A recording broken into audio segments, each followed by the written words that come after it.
اس کی سلیکشن میں اور آپ کی سلیکشن میں کیا فرق رہ گیا؟ پھر آپ نے جو بیان یہ جو لنڈن میں بیٹھ کے کہا تھا وہ بیان پھر آپ کو غلط تھا. یہ چیز پھر آپ سے لگ رہا ہے جیسے تقسیم ہو رہی ہے کہ فلاں کہہ رہا ہے یہ میرا حصہ، فلاں کہہ رہا ہے میرے حصہ، ریوڑیں بانٹ رہے ہیں. بھائی پاکستان کے اثاثے ہیں، یہ کسی ذاتی وہ اثاثے نہیں ہیں. دیکھیں پاکستان پیپلز پارٹی ایک واحد ایسی جماعت ہے جس نے ہمیشہ ورکر جو ہے تنقید بھی سنتے ہیں، تنقید برائے اصلاح بھی کرتے ہیں.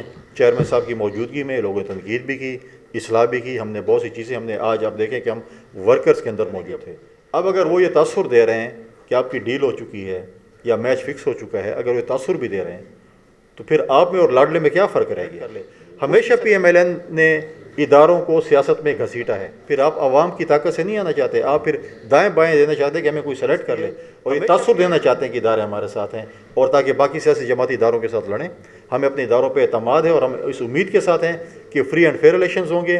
اور جب فری اینڈ فیئر الیکشنز ہوں گے تو جو لوگ دعویٰ کر رہے ہیں پھر 8 فروری کو جب پنجاب میں بکسے کھولے جائیں گے پھر ہم ان سے پوچھیں گے کہ کتنے ووٹ آپ کے پڑیں. جب پیپلز پارٹی کی بات آتی ہے تو ساری چیزیں آپ کہتے ہیں کہ اس کو سب کچھ سارے خون معاف اور ان کو پیپلز پارٹی کی داخلشی آپ کریں. ارادہ نہیں ہے کہ وہ پی ٹی آئی سے اتحاد کرے. ہمارا کوئی بات کی بات ہے کتنی سیٹس ہوتی ہیں اس کے مطابق فیصلہ. ہمارا کوئی نہ پی ٹی آئی کے ساتھ رابطے ہیں نہ بیک ڈور رابطے ہیں. ہاں فیوچر میں اگر نمبر گیم آتی ہے اس میں اگر پارٹی لیڈرشپ دونوں کی اگر یہ کرتی ہے کہ اگر ایسے کوئی گیم بنتی ہے تو فیوچر کے متعلق میں نہیں کہہ سکتا. لیکن الیکشن الائنس اس کے مطابق ہمارا اس وقت پی ٹی آئی کے ساتھ کوئی وہ نہیں ہے. آج الیکشن کمیشن نے پی ٹی آئی کے غالباً انٹرا پارٹی الیکشن کو بھی نل اینڈ وائڈ قرار دیے ہیں. پہلے پی ٹی آئی میں سمجھتا ہوں کہ ان کے جو 9 مئی کے واقعات میں جو ملوث ہیں ان کا فیصلہ عدالتیں کر لیں. اور اس کے بعد کچھ پی ٹی آئی میں ایسے لوگ بھی ہیں جنہوں نے رول آف لاء کی بات کرتے ہیں، کانسٹیٹیوشن کی بات کرتے ہیں. اگر ان کو الیکشن کمیشن نے اجازت دی الیکشن لڑنے کی اور وہ پارلیمنٹ میں آتے ہیں تو پھر پارلیمانی سیاست میں پھر دیکھا جائے گا کہ ہم کیا کرتے ہیں. جہاں تک پی آئی اے کی بات ہے، سننے میں آ رہا ہے کہ مختلف لوگ آ رہے ہیں جن کے ایک مخصوص پارٹی سے تعلق ہے اور وہ وہاں پر آ کے سروے کر رہے ہیں کہ یہ چیز وہ ایسے لگ رہا ہے جیسے تقسیم ہو رہی ہے کہ فلاں کہہ رہا ہے یہ میرا حصہ، فلاں کہہ رہا ہے میرے حصہ، ریوڑیں بانٹ رہے ہیں. بھئی پاکستان کے اثاثے ہیں، یہ کسی ذاتی وہ اثاثے نہیں ہیں. اور ایک سوچے سمجھے منصوبے کے تحت پی آئی اے میں روزانہ ٹی وی میں یہ بتایا جاتا ہے، آپ کے چینلز پہ ہم دیکھ رہے ہوتے ہیں آج فیول نہیں ہے، آج یہ نہیں ہے. جان بوجھ کے لوگوں کو برین واشنگ کی جا رہی ہے کہ پی آئی اے اتنا تباہ ہو چکا ہے کہ بغیر بیچنے کے اس کا کوئی وہ نہیں ہے. آپ اپنے جو ہے اس چیز کو جو ہے ایک پری پلانڈ منصوبے کے تحت پاکستان کے اثاثوں کو بیچ کر ذاتی اثاثے بنائے جا رہے ہیں. جی نور سر. صاحب آپ نے کنونشنز کی بات کی، کنونشن کے نکات سے پیپلز پارٹی نے کیا کھویا کیا پایا، اور دوسرا یہ کہ تحریک نون کے کچھ رہنماؤں نے دعویٰ کیا ہے کہ سندھ سے وزیر اعلیٰ ان کا ہی بنے گا، اور کچھ مطلب یہ بھی بیانات سامنے آئے کہ ہماری ڈیل ہو چکی ہے، آپ ووٹ دیں نہ دیں. اس پر کیا موقف ہے پیپلز پارٹی کا؟ دیکھیں پاکستان پیپلز پارٹی ایک واحد ایسی جماعت ہے جس نے ہمیشہ ورکر کو آواز دی ہے. ہم نے کنونشن میں لیڈرشپ آپ سوائے کچھ جگہوں پہ صوبائی صدر صاحب نے شاید اسپیچ کی ہوگی، باقی ہم نے وہاں پہ لوکل لیڈرشپ کو موقع دیا. انہوں نے پارٹی پہ تنقید بھی کی، انہوں نے پازیٹیو رائز بھی دی. اور یہ پاکستان پیپلز پارٹی کا کلچر ہے کہ وہ جو ہے تنقید بھی سنتے ہیں، تنقید برائے اصلاح بھی کرتے ہیں.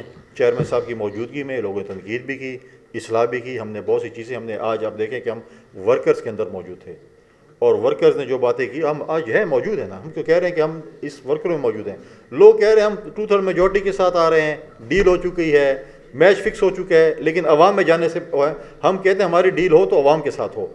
اب وہ عوام میں آنے سے اپنے ہوم ٹاؤن ہے نا، ہوم. اور کوئی کہتا ہے کہ ہم کہتے ہیں ہمارا ہوم جو ہے وہ ہم سندھ سے بیس کرتے ہیں، وہ پنجاب سے نا. تو جائیں کوئی کنونشن یا جلسہ تو کریں نا. ادھر سے وہ ہیں اور کہہ رہے ہیں کہ اب اگر وہ یہ تاثر دے رہے ہیں کہ آپ کی ڈیل ہو چکی ہے یا میچ فکس ہو چکا ہے، اگر وہ تاثر بھی دے رہے ہیں تو پھر آپ میں اور لاڈلے میں کیا فرق رہ گیا؟ اس کی سلیکشن میں اور آپ کی سلیکشن میں کیا فرق رہ گیا؟ پھر آپ نے جو بیان یہ جو لنڈن میں بیٹھ کے کہا تھا وہ بیان پھر آپ کا غلط تھا. پھر آپ عوام کی طاقت سے نہیں آنا چاہتے، آپ پھر دائیں بائیں دینا چاہتے ہیں کہ ہمیں کوئی سلیکٹ کر لے. ہمیشہ پی ایم ایل این نے اداروں کو سیاست میں گھسیٹا ہے. ادارے نہیں ہوتے، انہوں نے تو پیچھے آرمی چیف کی آپ نے اسٹیٹمنٹ دی کہ ہم سیاست سے بالکل ہم نے جو ہے سائڈ پہ ہو گئے. لیکن انہوں نے ہمیشہ اداروں کو پولیٹیسائز کیا ہے اور یہ تاثر دینا چاہتے ہیں کہ ادارے ہمارے ساتھ ہیں اور تاکہ باقی سیاسی جماعتی اداروں کے ساتھ لڑیں.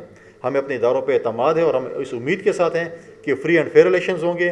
اور جب فری اینڈ فیئر الیکشنز ہوں گے تو جو لوگ دعویٰ کر رہے ہیں پھر 8 فروری کو جب پنجاب میں بکسے کھولے جائیں گے پھر ہم ان سے پوچھیں گے کہ کتنے ووٹ آپ کے پڑیں.